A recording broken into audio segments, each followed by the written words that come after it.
Eu não vi o mar se abrir, eu não vi o coxo andar, também não vi gigante cair, mas escolhi confiar.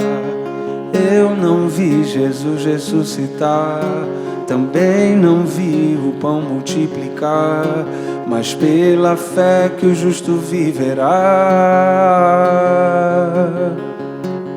Muitos duvidam e zombam de mim, teu Deus não existe, não vai,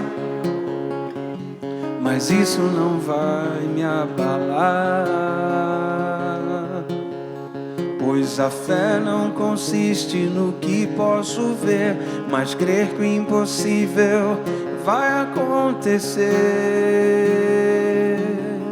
Me ajude a crer. E se o mar não abrir e o faraó me alcançar, eu não vou desistir, não vou. E se o gigante não cair, se a fornalha me queimar, mesmo que eu morra aqui, sei que amanhã vou acordar.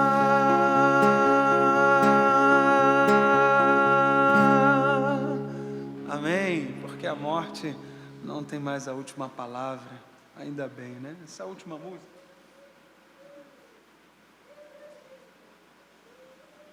Ela não é minha, mas eu quero deixar como preparação aqui para a mensagem especial do Davi hoje. A Vivian, o Fúvio citaram ali, né, a história de Oséias e como Deus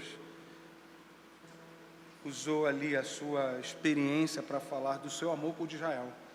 Um amor insistente, um amor teimoso que não faz contabilidade. Imagine se fizesse. Quantas vezes essa mulher traiu ele, se prostituiu de novo, de novo e de novo. Como Israel, como nós, Deus tem esse amor insistente. Ama o inamável, tolera o intolerável, perdoa o imperdoável e transforma, no fim das contas, aquilo que se imaginava intransformável. Ainda bem, né?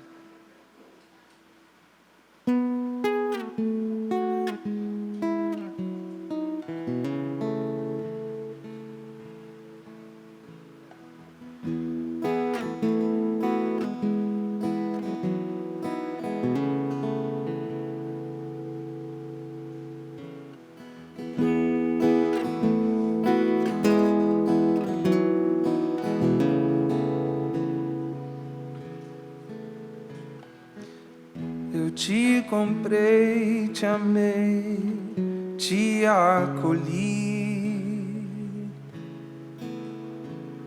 te dei um nome, um teto pra dormir. Seus olhos passearam ao redor, buscando em outra vida algo melhor. E o que farei para te encontrar e te trazer de volta ao lar? Por ti compus poesia e canção, fechaste a porta, trava ao coração. Por uma fresta eu te vi partir, sem nem olhar para trás, se despedir. E o que farei para te alcançar e te trazer de volta ao lar. Abandonada pela rua, eu te encontrei, imunda, nua, mendigando o pão que já te dei. Eu cumpro a minha parte na aliança, não existe mais distância. No deserto onde estava, nascerá um jardim, e a graça que te trouxe manterá você fiel a mim.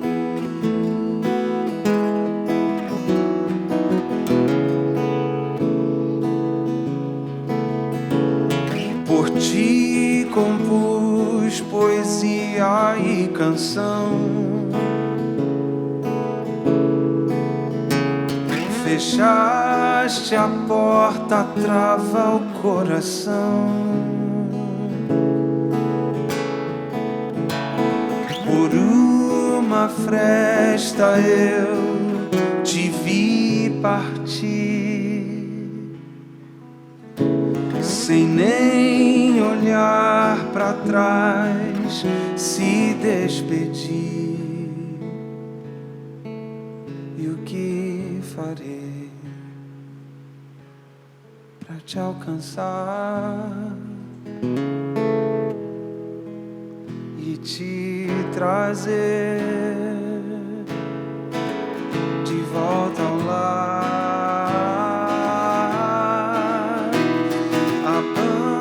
Abandonada pela rua, eu te encontrei, imunda, nua, mendigando o pão que já te dei. Eu cumpro a minha parte na aliança, não existe mais distância. No deserto onde estava, nascerá um jardim, e a graça que te trouxe manterá você fiel a mim.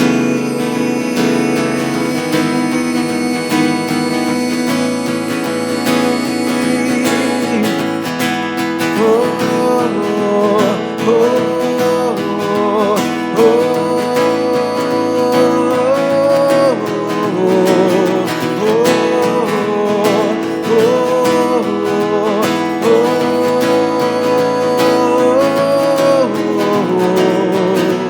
nada pode nos separar do amor de Deus em Cristo. Nem a morte, nem a vida, nem presente ou futuro. Ele ama porque ama o tempo todo, o tempo todo, o tempo todo. O seu pecado não é páreo para essa graça, nem seu passado, nem seu presente ou futuro. Nada pode nos separar do amor de Deus em Cristo.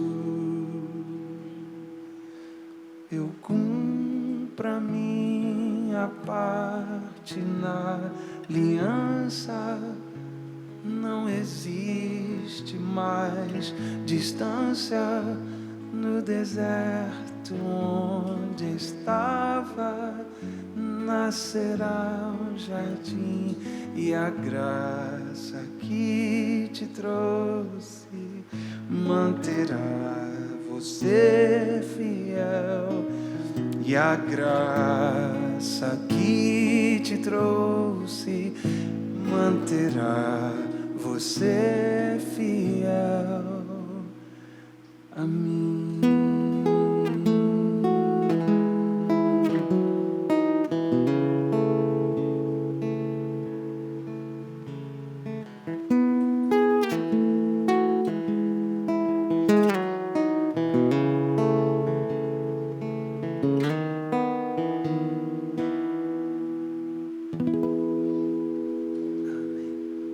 Glória a Deus por esse amor, por essa graça. Amém.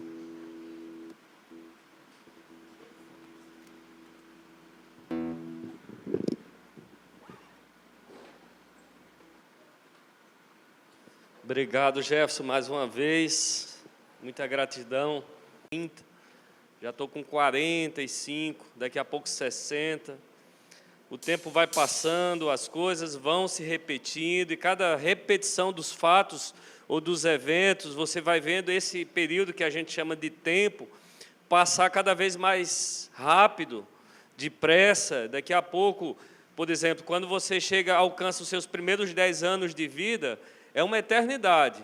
Mas dos 10 aos 20, vocês perceberam que já passou mais rápido, dos 30 aos 40 voa, e dos 40 em diante decola. Então, é a repetição. Quando você vai para um trajeto, primeira vez que você passa no trajeto, ele é muito longo, mas quando ele se repete, ele se torna aparentemente mais curto, né? Isso a ciência explica, a psicologia explica esse fenômeno. E aí, essa questão do tempo, ela se torna um grande vilão na humanidade. É o maior inimigo, tanto que Apocalipse fala que o último inimigo a ser vencido será a morte, e a morte está relacionada com o tempo, com o cessar da existência, né? Então, a morte, ela é nosso pior inimigo, e tudo que está relacionado com morte, quando nós nascemos, já estamos com o cronômetro virado para deixar de existir aqui. O envelhecimento, aquilo que é bom que se acaba. Então, o ano ele voa. Então, a gente está aqui, com 25 às portas. Daqui a pouco a gente vai olhar e ver que já se passaram 10 anos do ano de 2025.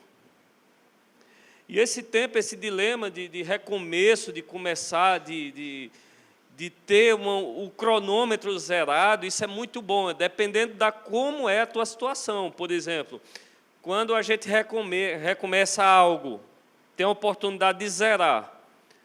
Quando a nossa vida está muito embaraçada lá atrás e você dá uma zerada, é bom, né? Isso é muito bom. Quando, rapaz, eu estou atolado de atividade, eu cheio de compromisso, coisas que eu não consegui resolver, questões, dívidas, problemas, situações, zerei, pronto, estou zerado, recomeço. Dá uma sensação de alívio, dá uma sensação de recomeço muito bom.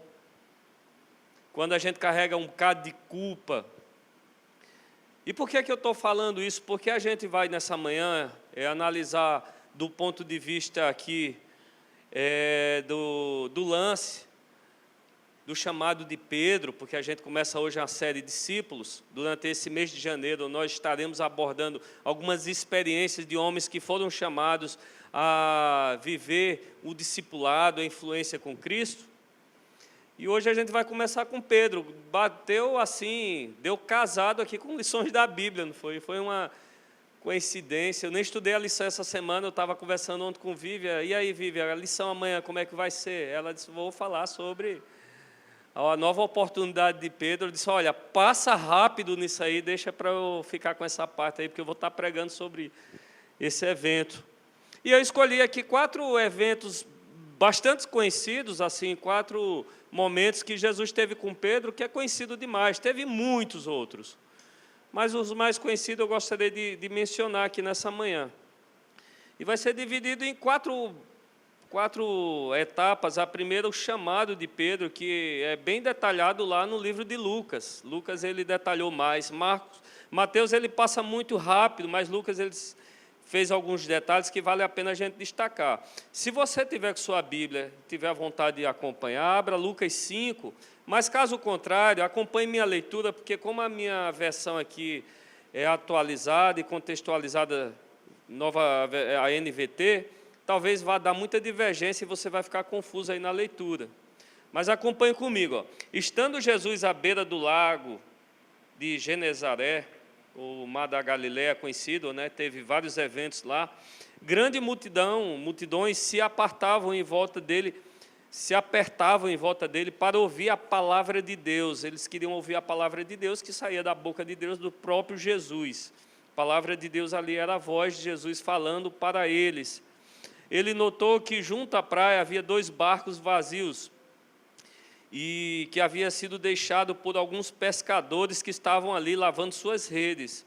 Ele, porém, entrou em um dos barcos e pediu ao dono do barco, Simão, que o afastasse um pouco da praia. Então, se assentou-se ali no barco e começou a ensinar a multidão. E o objetivo desse afastamento era para ter mais uma dinâmica ali de visão, de audição. Jesus não quis se isolar das pessoas, porque estavam uma grande multidão. Pelo contrário, ele queria que ficasse de forma que todos pudessem ouvi-lo e vê-lo. Quando terminou, porém, de falar, disse a Simão: agora vá para onde é mais fundo e lance as redes para pescar. Simão respondeu: mestre, trabalhamos duro a noite toda e não pegamos nada, mas por ser o senhor que está pedindo, eu vou fazer esse ato de generosidade. Vamos arriscar. Então, do nada acaba, não entram em detalhes se Pedro havia, mestre, já que eu servi de plataforma o meu barco, faz o seguinte, me ajuda agora, porque eu estou numa emboscada, eu estou atolado de compromisso e as coisas não estão tão legais assim, não. Meu barco faz dias que eu não pesco nada, passei a noite inteira aqui, lutando, ralando, e de nada teve proveito aqui. Mas Jesus se preocupou com a preocupação de Pedro, de Simão aqui ainda. E é interessante a sensibilidade do Cristo, mesmo na missão, mesmo em missão, a preocupação, o ponto central é preocupado com as necessidades humanas. Então, Cristo, antes de começar a dizer, vai Pedro, se torna pescador de homens, Cristo, ele supriu as necessidades emergenciais ali de Pedro. Pedro, um pescador da época, um pescador judeu, sofria bastante, porque quando era oprimido, no período da sua opressão de Roma, tudo que fosse pescado ali naquele momento, peixe fresco, teria que levar para o posto de coletoria, para a troca do peixe charqueado, que chamam, aquele peixe salgado. Então, Pedro, além de pescar, olha só o grau de dificuldade. Dificuldade número 1, pescar no mar, que não estava com peixe, com todas as suas dificuldades. Depois que pegar o produto, levar ali a coletoria, para ser confiscado, boa parte dele substituído por uma mercadoria de segunda ou de terceira, um peixe salgado, que possivelmente, provavelmente, não sei, alguns dizem ali que seria até o próprio Levi, que estaria fazendo a contabilidade. Imagina assim aquele lance, Imagina Pedro irado com um cara lá, com Levi, um caba safado, ladrão, que ia pegar o produto dele, diluir, tirar o valor, e aí depois Jesus juntar toda essa galera assim, chamar para ser os seus discípulos, a equipe que ia compor ali o evangelho para as pessoas. É uma parada dura de entender isso aí. Mas Jesus, ele tem a capacidade de fazer isso. Não sei como, mas ele pegou lá, e aí continua, quando Simão disse, bem, já que é o Senhor que pede, eu vou tentar. Vai além de toda a lógica de um pescador, ele era profissional, ele sabia que naquele momento, naquela hora, e depois que os barcos já estavam ali, e o barulho de multidão de gente, provavelmente não teria peixe. Teria em outro lugar, porque o pescador ele tem a hora certa, as condições corretas, a maré exata e o tempo certo de lançar as redes ao mar. Então, Pedro obedece uma voz surreal, assim, um chamado surreal, completamente contra toda a lógica da pesca, a ciência da pesca, e foi, pela fé mesmo, pela fé. E é interessante isso, que tem momentos na nossa vida que a fé ela tem o seu lugar muito importante. A quebra da lógica, Como Kierkegaard fala no livro Temor e Tremor, ele diz que Abraão, ele deu um salto no escuro. E esse salto no escuro não é porque ele não sabia quem era, mas ele não sabia como seria. Então, a fé não é em quê, mas a fé não é em como, é em quem você acredita. E esse quem você acredita, no Deus que é capaz de todas as coisas, é que faz a diferença. O como a gente não sabe. Como vai ser a lógica disso aqui? Como vai aparecer os peixes? Ninguém sabe. Foge da nossa lógica. E na minha vida, quantas vezes eu usei essa equação da fé em quem? Fugia da minha lógica. Fugia de todos os sentidos. Mas no final eu vi que Deus proveu aquilo que eu precisava. Talvez você tenha passado por um caso semelhante a esse. Ou talvez você precise ainda passar por uma experiência. Essa aqui foi a experiência de Simão. E a sua experiência? Eu fico sempre imaginando assim, sabe? Como seria a história contada, né? A partir do ponto de vista meu aqui. Davi vivendo aquelas cenas. O Vive lá no cenário, o Fúvio vivendo lá no Mar da Galileia, precisando ali e tal. E é sempre bom cada um ter a sua experiência com Deus. Aqui foi a experiência de Simão, talvez única. Talvez não precisa se repetir, ou talvez vá se repetir, ou talvez vai ter alguma semelhança, ou talvez nenhuma semelhança. Então, cada um tem a sua experiência, como Kierkegaard também continua falando. Foi a experiência de Abraão, quando Deus disse a Abraão, pega o teu filho, o teu único filho. Depois você não vai ver mais registro na Bíblia dessa experiência se repetindo novamente. E talvez essa tenha sido a única vez que Deus pede. E é assim que acontecem as histórias, as experiências. E o que é importante é se eu estou disposto a viver essa experiência de entrega mesmo e de confiança com Deus. Porque Simão mesmo disse, mas sendo tu que me pedes, farei. E aí o que aconteceu?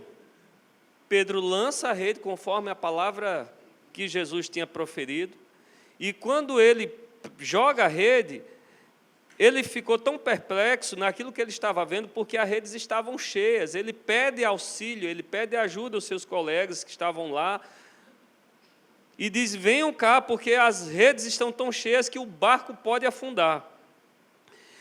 E o texto é interessante, que no verso 8 diz assim, quando Simão Pedro se deu conta do que havia acontecido, ele se deu conta. Lucas, ele se preocupa aqui nos detalhes, quando ele se deu conta do que havia acontecido. O que é que havia acontecido ali? Sobrenatural. Sobrenatural se encontra com a realidade da vida. Aí ele caiu de joelhos diante de Jesus e disse, por favor, Senhor, afaste de mim. Ele caiu de joelho, como ele cai de joelho, ele se aproxima assim, e diz assim, se afasta, mas o coração dele estava querendo ficar mais perto ainda desse homem. Ele ficou tão perplexo naquilo que o Deus tinha feito na vida dele, que é interessante algumas atitudes. Pedro, o Simão aqui, ele era impulsivo, ele era rápido, instantâneo, decisões rápidas.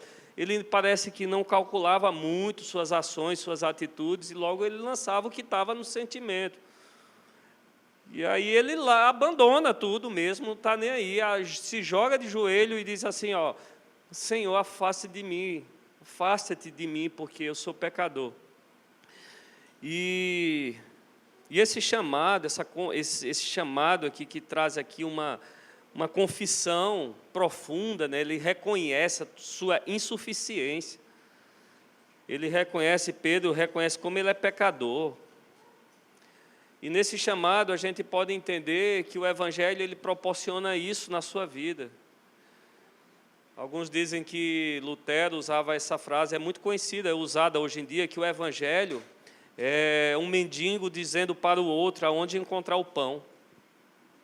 E Pedro percebe que ele agora era um mendigo, que ele era insuficiente, que ele era pequeno, que ele era pobre, que ele era pó, que ele precisava. Ele olha para Jesus agora e vê uma distância profunda, porque vê um Deus diante de algo tão pequeno, pecador e sem fé. Porque, quem sabe, ali ele jogou as redes só para provar que aquele homem estaria errado e não sabia que o que viria diante daquelas redes ali. Então, esse reconhecimento da nossa natureza pecaminosa, que cometemos pecados porque somos pecadores, e não somos pecadores porque cometemos pecados, isso nos nivela, nos iguala em relação ao outro também. Isso coloca nós na mesma condição da necessidade de um Salvador. Eu sou pecador, Senhor, e Tu é aquilo que eu necessito. E naquela mesma hora, Jesus responde para ele: não tenha medo. É interessante, não tenha medo. Pecado e medo são duas coisas que é uma consequência. Você vê lá em João, por exemplo, quando João fala, né, que o amor lança fora todo o medo. Pedro, né, se sente tão pecador ali naquele instante, tão indigno, que ele teve medo. Jesus disse: não tenha medo, Pedro, não tenha medo. Sei que você agora está se reconhecendo o seu lugar, suas fragilidades, você está colocando para fora de fato quem você é, mas não tenha medo. De agora em diante te farei agora pescadores de homens. Pescadores de homens. E aí Jesus chama ele para uma exclusividade de ministério, né, para viver literalmente do Evangelho ali. E como eu repito, né, essa foi a experiência de Simão. Talvez não nossa. Talvez você não seja chamado por Deus para viver de tempo integral. Você foi chamado por Deus para viver nesse mundo mesmo, para colorir esse mundo, para construir. Você é médico, o seu lugar é estar mesmo curando pessoas, salvando pessoas. Se você é enfermeira, você tem que estar lá auxiliando. Se você é um empresário, você tem que estar ajudando uma comunidade, uma sociedade a evoluir cada vez mais. E aí, nas áreas da vida, onde Deus te dá os dons, somos convidados a ser discípulos de Jesus em todos os lugares. É no poema, é na canção, é na música, é na capacidade de coordenar, de liderar, de administrar. Então, Deus, Ele enche a terra de diversos dons, e cada um são chamados a ser discípulos, servindo uns aos outros, servindo, levando justiça, levando amor, levando paz, justiça. Leonardo Boff fala assim, o reino de Deus não é um lugar distante, mas é uma realidade a ser construída aqui e agora. Em cada gesto de amor e justiça, onde nós estamos, somos convidados a ser discípulos de Jesus, com gestos de amor e de justiça. De amor e de justiça. E aí, o segundo ponto aqui é a confissão de Pedro, né?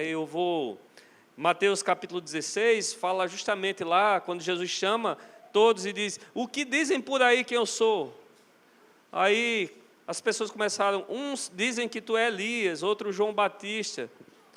Jesus olha, e vocês? O que é que vocês dizem? Pedro logo se adianta e disse: tu és o Cristo, o Filho de Deus.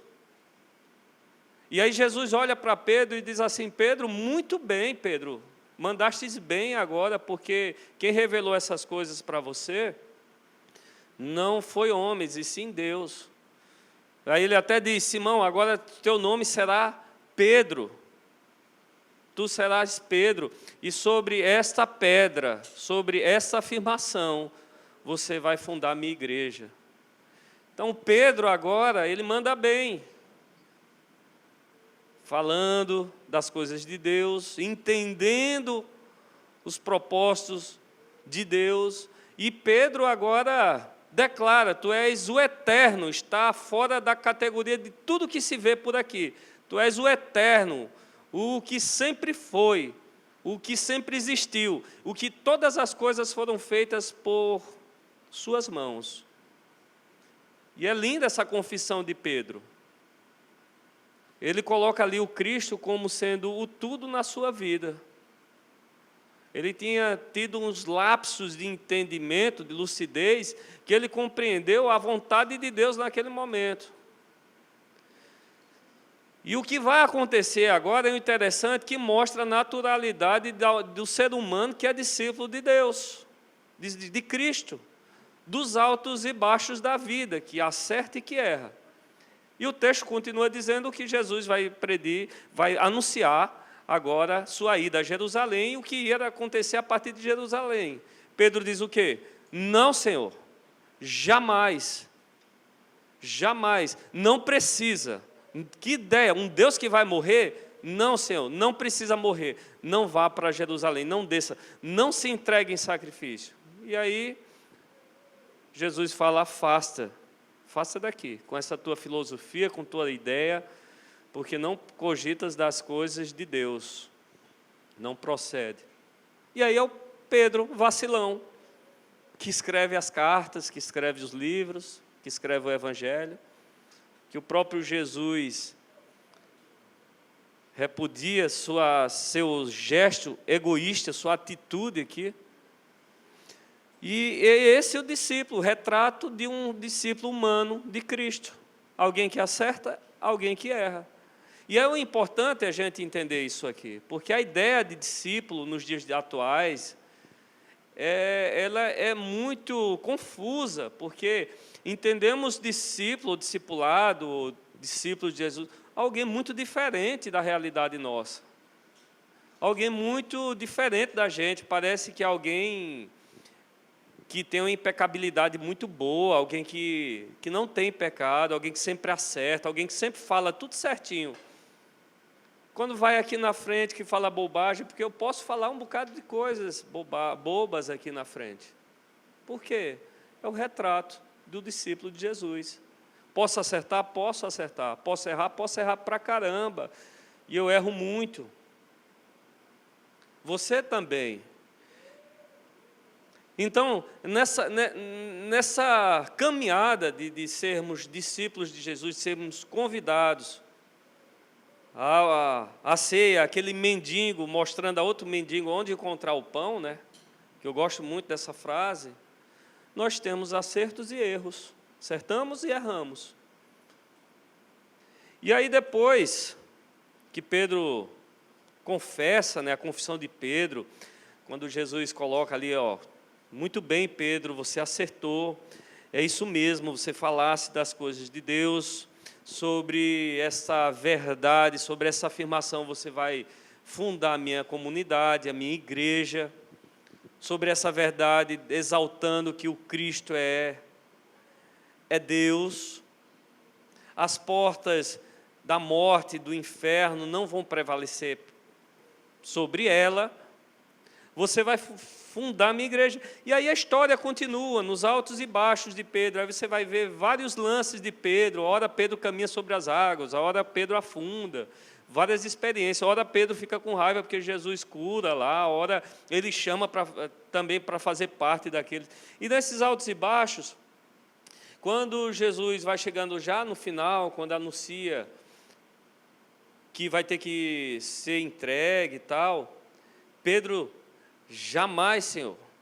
O Senhor não precisa ser entregue. E Jesus, olha, Pedro, você mesmo vai ser um daqueles que, diante do conflito, do pega para capar, você vai me negar. E aí Pedro diz, Senhor, mesmo que todos te neguem, todos te abandonem, jamais eu te abandonarei. Então, Pedro aqui, nesse momento, ele estava autossuficiente, né? Eu acho que foi um momento trágico dele, é quando o ser humano ele alcança esse patamar de autossuficiência, de impecabilidade, quando olha para o outro e diz assim, mesmo que todos façam isso, eu não tenho a capacidade de fazer. Mesmo que o outro seja um cara promíscuo, eu jamais eu vou para promiscuidade. Mesmo se todo mundo seja falso aqui, eu não serei falso. Você é falso. Então, mesmo que todos neguem, olha, eu jamais negarei. Então, ele estava se promovendo, ele estava assim muito confiante em si mesmo. E quando a gente se confia muito em nós mesmos, a gente teme a cair. Porque a gente deixa de olhar para Cristo, de ser a referência a ser Cristo, de nos colocar também como necessitado, a gente teme a cair. E foi isso que aconteceu. Quando chega lá em Lucas, capítulo 22, e eu vou ler o penúltimo verso para ler aqui, porque tem alguns detalhes que foi contado muito legal aqui. Lucas, capítulo 22. Olha como diz o texto assim, ó. Então, eles o prenderam e o levaram à casa do sumo sacerdote. Pedro o seguiu de longe. Começa agora a seguir de longe, não tinha coragem de se aproximar. Os guardas acenderam uma fogueira no meio do pátio e assentaram-se em volta, né? E Pedro assentou-se com ele. Uma criada o notou à luz da fogueira e começou a olhar fixamente para ele. Por fim disse, este homem era um dos seguidores de Jesus. Tem algumas palavras que se repetem aqui nesse texto, né? Olhou, olhou, olhou. Jesus havia dito, Pedro, em verdade te digo, que antes que o galo cante, 3 vezes você vai me negar.